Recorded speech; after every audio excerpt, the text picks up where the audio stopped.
안녕하십니까. 소아청소년과 전문의 표진원입니다. 이번에는 영유아기의 호흡기 질환에 대해서 말씀드리도록 하겠습니다. 우리나라는 OECD 국가 중에서 항생제 내성률 1등, OECD 이외의 나라는 항생제를 잘 쓰지 못하니까 오히려 항생제 내성률이 낮죠. 그래서 OECD 국가 중에서 항생제 내성률이 1등이라는 것은 전 세계에서 항생제 내성률이 1등이라는 걸 뜻합니다. 이제 의사들이 스스로 자중을 해서 항생제를 줄이는 수 있는 시기는 저는 지났다고 봅니다.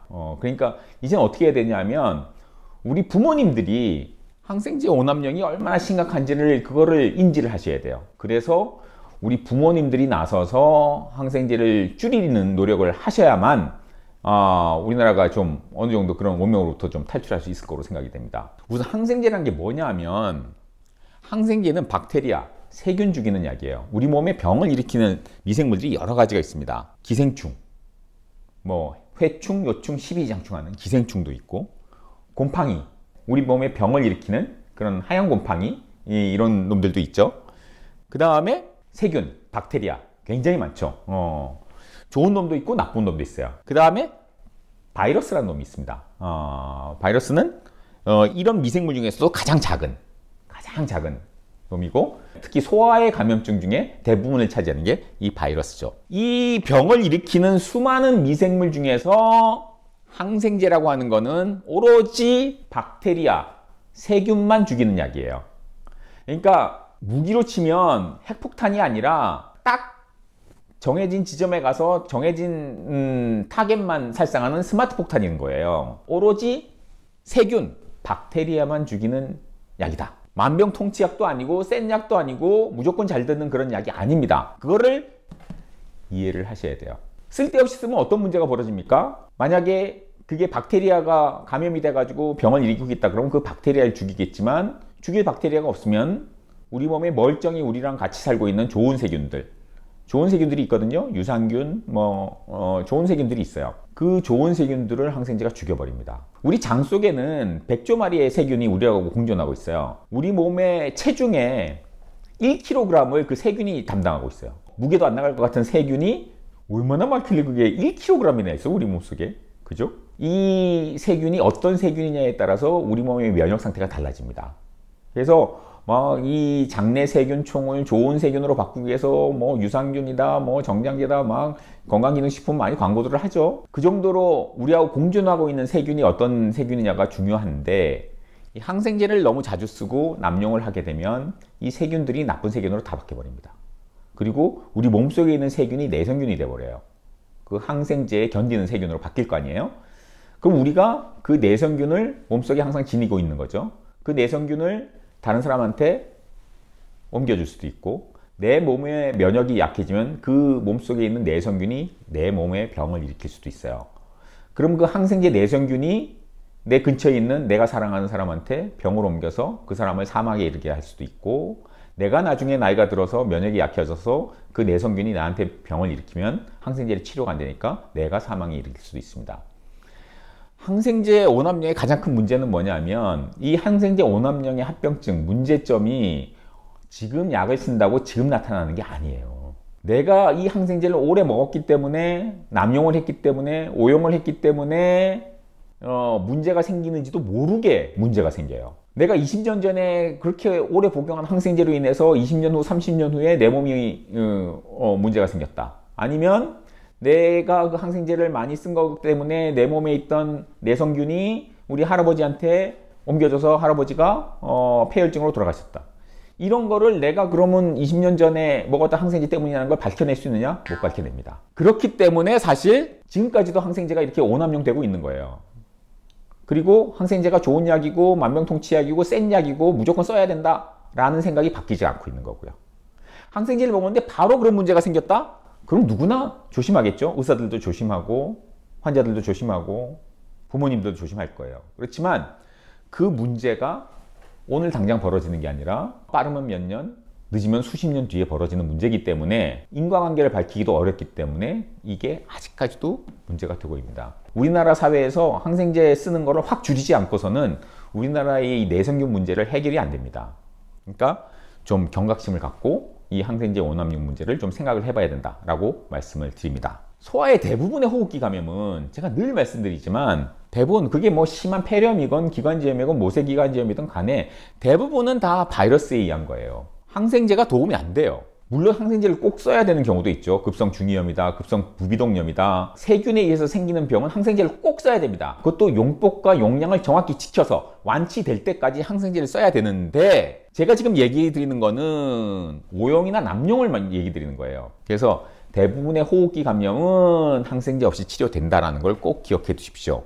감기가 심하다고 항생제를 쓰는 것도 아니고 폐렴이라고 무조건 항생제 쓰는 것도 아닙니다. 그걸 꼭 기억해 두시기 바랍니다. 그리고 항생제 치료를 할 때는 이 지금 쓰고 있는 항생제가 과연 이 감염증에 효과적인 항생제인지 이 세균을 죽일 수 있는 항생제를 꼭 생각을 해봐야 되는데 항생제를 남용하는 의사들도 많고 항생제를 꼭 써야 되는 상황에서도 항생제를 잘못 쓰는 경우도 많아요. 감염병을 전공하지 않은 소아과 의사들이 항생제에 대한 공부를 잘 안 해요. 그래서 의사들이 다 잘할 것 같고 다 전문가인 것 같지만 실제로 항생제를 쓰는 거 보면은 전문가인 게 맞나 싶을 정도로 잘못 쓰는 경우가 많습니다. 그래서 필요하지 않은 항생제를 남용을 하거나 듣지도 않는 항생제를 오용을 하는 경우에는 새로운 종류의 박테리아가 출현을 합니다. 내성균만 살아남는 거죠. 당연히 항생제 내성 박테리아는 이 항생제가 더 이상 듣지 않게 되죠. 현존하는 가장 강력한 항생제에도 듣지 않는 내성균들이 우리나라에만 유독 많은 이유가 항생제가 너무 많이 쓰이기 때문에 그런 거죠. 그리고 또 한 가지 문제는 이걸 남용을 하면 그 장내 면역이 이제 틀어지게 되면은 그쪽에서부터 이제 면역이 약화되는 것뿐만 아니라 과민해지는 알레르기가 발생되기가 쉽게 돼요. 그래서 항생제 남용이 이런 여러 가지 알레르기하고 연관이 되게 되고 나중에 무슨 뭐 자가 면역 질환하고도 연관이 될 수 있고 문제가 많습니다. 그리고 이제 당장 눈에 보이는 거는 항생제 중에서 어떤 종류의 항생제는 설사가 많이 유발이 되죠. 이것도 이제 장을 직접 자극해서 그런 경우도 있고 장내 세균의 균형을 무너뜨려서 그런 경우도 있습니다. 우리나라에서 지금 항생제 오남용을 막으려면 과연 어떻게 해야 되는가? 여러 가지 이제 소아감염학회라든지 대한소아과 학회라든지 감염을 전공하고 있는 사람들, 학자들, 대학 교수들 사이에서는 고민이 굉장히 많은 부분이에요. 우리나라 현시에서 과연 어떤 방법을 해야 이걸 좀 줄일 수 있을까? 의사들 선에서 항생제 오남용 맞는 시기는 이미 지났고 이제는 소비자인 우리 부모님들이 이 항생제 오남용의 문제를 심각성을 이해를 하셔서 이 의사들을 바꿔줘야 됩니다. 먼저 갈 때마다 항생제를 처방하는 의사다. 감기라고 해놓고 항생제를 처방한다. 모세기관지염이라고 해놓고 항생제를 처방한다. 바이러스를 검사를 했는데 파라인플루엔자 바이러스가 나왔어요. 해놓고는 항생제를 처방한다. 말도 안 되는 게 항생제를 처방하는 의사가 있다. 그런 경우에는 항생제를 처방하려고 할 때마다 아이의 병이 박테리아 때문에 생겼는지 꼭 물어보세요. 의사가 아마 찔끔할 겁니다. 박테리아에서 생긴 게 아니면 왜 항생제를 쓰죠? 라고 꼭 물어보세요. 꼭. 한 번 물어본다고 바뀌진 않을 거예요, 그 의사가. 그렇지만 계속 갈 때마다 그렇게 물어본다면 의사도 아마 차트에 메모를 해놓을 거예요. 항생제의 까다로운 보호자 이렇게 메모를 할 거예요. 그리고 항생제를 쓸 때마다 고민을 하겠죠, 그 의사도.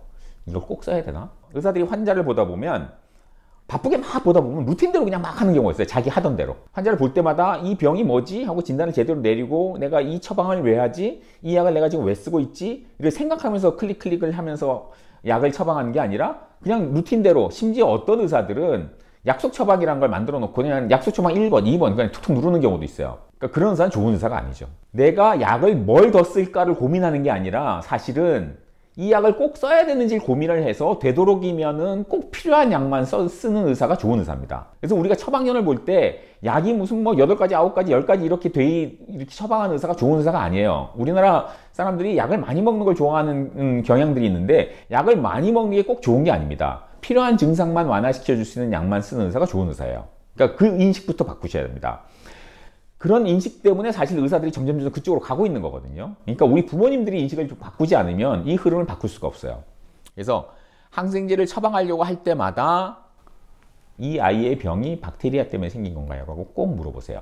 아, 이렇게 물어봤다가 의사가 기분 나빠하면 어떡하지? 기분 나빠한다면 그건 좋은 의사가 아니에요. 병원을 바꾸셔야 돼요. 그렇게 물어보면은 찔끔하고 반성하고 앞으로는 약 하나 쓸 때마다 좀 정신을 차려야겠다라고 생각하는 의사가 좋은 의사입니다. 이렇게 물어봤다고 해서 퉁명스럽게 왜 그런 거 물어보냐, 내가 알아서 할 거다 라고 얘기한다면 좋은 의사가 아니니까 그때는 병원을 바꾸시는 게 좋습니다.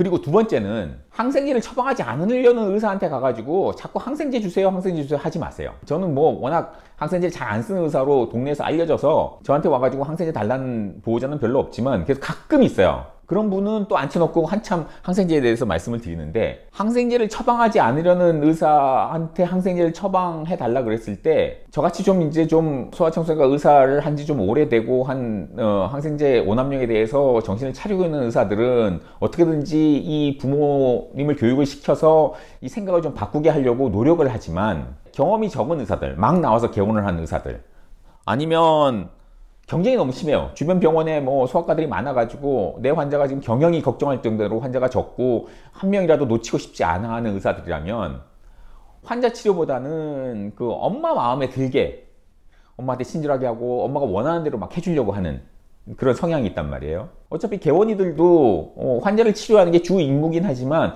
병원을 경영을 해야 되잖아요. 병원이 잘 안 돼서 문을 닫게 되면 그게 다 무슨 소용이 있겠어요. 그러니까 경영을 생각할 수밖에 없는 경영자이기 때문에 항생제 달라고 그랬는데 안 줬다가 이 환자가 또 다른 데로 가면 어떡하지? 환자 한 명 내 환자로 만들기 얼마나 힘든데, 그럼 고민에 빠집니다.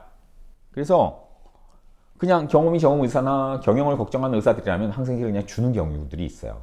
그러니까 제발 항생제가 필요하지 않은 상황이라서 항생제를 안 주려고 하는 건데, 그 의사한테 가가지고 항생제 좀 주세요. 왜 항생제를 이 병원은 안 주죠? 항생제를 줘야 빨리 낫는 거 아니에요? 이런 식으로 좀 얘기해서 의사들한테 압박을 하지 말아달라는 거죠. 이유가 있어서 항생제를 안 쓰는 거거든요. 뭐가 그렇게 아깝다고 안 쓰겠어요? 필요한 경우라면은 뭐 우리가 처방해서 뭐 문제될 게 뭐가 있어요? 처방을 해서 빨리 낫게 하면 되죠. 써서 안 되니까 안 주는 거거든요. 그러니까 그런 의사한테 이렇게 압력을 가해서 달라고 그러지 마시라는 겁니다. 그리고 항생제를 쓸 필요가 없다고 한다면, 그러면은 이 감기를 좀 완화시키기 위해서 집에서 내가 어떻게 하면 좋을까요? 라고 얘기를 해주면 여러 가지 방법을 얘기해 줄 겁니다. 예를 들어 코가 막혔을 때 어떻게 해라, 뭐 코를 뽑는 건 안 좋으니까 이렇게 해라 저렇게 해라, 뭐 코에다 식염수를 넣어줘라, 또 가습기를 틀어줘라, 뭐 기침할 때는 어떻게 해라, 뭐 열이 날 때는 어떻게 해라 등등 얘기를 해 줄 겁니다. 엄마들이 항생제 달라고 하는 심리 중엔 또 그런 것도 있어요. 센 약을 써서 빨리 낫게 하고 싶다, 뭐 빨리 증상이 좋아져야 애도 편하고 나도 편하다, 뭐 이런 생각이 있겠죠. 근데 항생제를 쓴다고 해가지고 빨리 나으면 뭐 얼마나 좋겠어요. 근데 그렇지 않기 때문에 항생제를 안 주는 거니까, 앓는 동안 애가 괴로워하면 엄마도 괴로우니까 그 괴로움을 완화시켜 줄 수 있는 여러 가지 방법들을 물어봐서 그런 방법으로 해결을 하려고 하셔야지, 이제 항생제 먹었으니까 빨리 낫겠지 이러고 그냥 항생제 먹고 그냥 뭐 룰루랄라 하시면 안 된다는 거죠.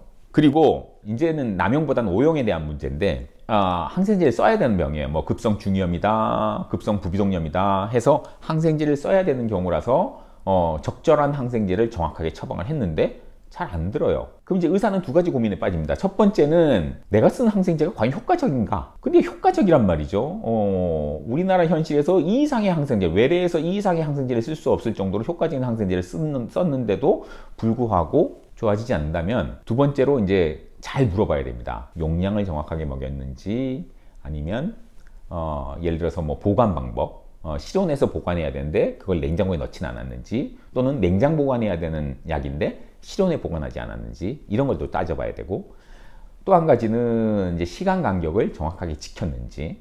하루에 2번 먹는 거다, 그럼 12시간 간격으로 먹어야 되는데 혹시 너무 간격이 벌어지진 않았는지, 아니면은 처방한 날짜를 따져서 혹시 약을 빼먹진 않았는지, 이런 걸 따져봐야 돼요. 감기약이야 뭐 사실 뭐 증상을 완화시켜 주는 거니까 약을 건너뛰어도 되고, 증상이 좀 좋아진 것 같으면 약을 뭐 중단했다가 증상이 좀 심해지면 다시 먹였다가 그렇게 해도 상관없어요. 그렇지만 항생제는 절대 그렇게 먹이면 안 됩니다. 정확한 시간 간격과 용법과 용량을 정확하게 지켜줘야 되는 거죠. 그리고 또 한 가지는, 항생제를 뭐 많이 타다가 집에서 상비약처럼 갖고 계시는 분들이 있어요.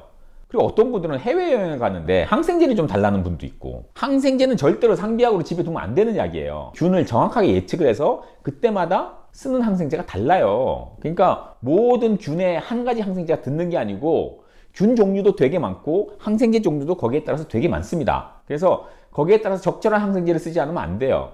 그래서 정확한 진단을 받고 그 진단 하에 항생제를 써야지, 집에 아무 항생제나 이렇게 놔뒀다가 그냥 비슷한 증상 생기면 또 항생제 먹고 그러면 안 된다는 거죠.